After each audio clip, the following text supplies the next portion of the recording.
আহনাফ শাকিল লিখেছেন, পোষা বিড়ালের বাচ্চা ক্রয় বিক্রয় করা হালাল কিনা। এমনিতে তো বিড়াল কেনাবেচার ব্যাপারে একটি হাদিসে নিষেধাজ্ঞা রয়েছে, যার কারণে বিড়াল কেনাবেচা মৌলিকভাবে নিষিদ্ধ। অনেক ওলামা ইকরাম অবশ্য বলেছেন এর ব্যাখ্যা যে বিড়ালের মতো এমন একটা জিনিস যেটা আসলে না তার গোশত খাওয়া যায়, না সেটা খুব মূল্যবান কোনো অ্যাসেট, এরকম একটা মানে সাধারণ জিনিস বা তুচ্ছ জিনিস একটা প্রাণী এটা বিক্রি করে তার টাকা নেওয়া, খাওয়া, এটা তো আসলে এক ধরনের ছোটলোকি। নবী সাল্লাল্লাহু আলাইহি সাল্লাম এইজন্য হয়তো নিষেধ করেছেন যে এত তুচ্ছ জিনিস। কিন্তু আজকাল যে বিড়াল আপনার প্রশিক্ষণপ্রাপ্ত হয়ে থাকে, এর পিছনে অনেক টাকা খরচ হয়, এগুলো তো নিশ্চয়ই অন্য সাধারণ বিড়ালের মতো নয়। যার কারণে এগুলোর কেনাবেচা হালাল বা এগুলোর টাকা-পয়সা নেওয়া হালাল অনেক আলেমদের মতে। তবে নবী সাল্লাল্লাহু আলাইহি সাল্লাম যে হাদিসে নিষেধ করেছেন সেটার আলোকে এটাকে মাকরুহ বলেছেন ওলামা ইকরাম, হারাম বলেননি বিড়াল কেনাবেচাকে। তবে এই যে বিশেষ প্রশিক্ষিত বা প্রশিক্ষণপ্রাপ্ত বিড়াল কেনাবেচা করলে সেটা হালাল হওয়ার কথা, হারাম হওয়ার কথা নয়।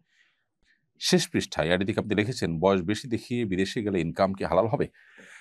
দেখুন, বয়স বেশি দেখিয়ে যদি আপনি উপার্জন করেন, তাহলে আপনার সেই উপার্জন হালাল হবে যদি কাজটা হালাল হয়। কিন্তু এই যে মিথ্যা আপনি বলেছেন এবং মিথ্যার আশ্রয় আপনি নিয়েছেন, তার জন্য আপনাকে অবশ্যই আল্লাহর কাছে জবাবদিহি করতে হবে। সেজন্য খাঁটি অন্তরে আপনার তওবা করতে হবে যাতে এই ভুল আর জীবনে না হয়।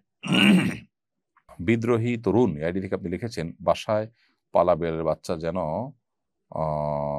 বাচ্চা না হয় সেজন্য অপারেশন করে নিয়েছি। এটা নিয়ে ইসলাম কি বলে? বাসায় পালা বিড়ালের বাচ্চা না হয় যেন সেজন্য যদি আপনি অপারেশন করেন এবং বন্ধ করেন, এটা জায়েজ আছে। মানুষের ক্ষেত্রে যেটা না জায়েজ, পশু পাখির ক্ষেত্রে সেটা সেভাবে প্রযোজ্য নয়।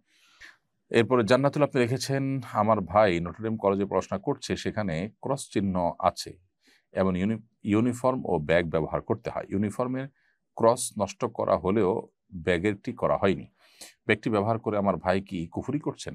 না, এটি ব্যবহার ফলে তিনি কুফরি করছেন ডাইরেক্ট এটা বলা যাবে না। তবে তার দ্বীনি গায়রত, ইমানি গায়রতের দিক থেকে যে কোরআনের বর্ণনা অনুযায়ী আল্লাহ তাআলা ঈসা আলাইহিস সালামকে জীবিত তুলে নিয়েছেন, তিনি নিহত হননি। এই ক্রুশ আ চিহ্ন এটা আ ধারণ করে খ্রিস্টানরা আমাদের এই চিন্তার পরিপন্থী চিন্তা বা বিশ্বাস ধারণ করে, লালন করে। সেজন্য আমাদের কর্তব্য হবে যে এই জায়গা থেকে আ তাদের সাথে আমাদের যে পার্থক্যের জায়গা, তাদের যে আমাদের ব্যবধানের জায়গা, আ সেটা আমাদের কাজে কর্মে, আমাদের আচরণে প্রমাণ করা।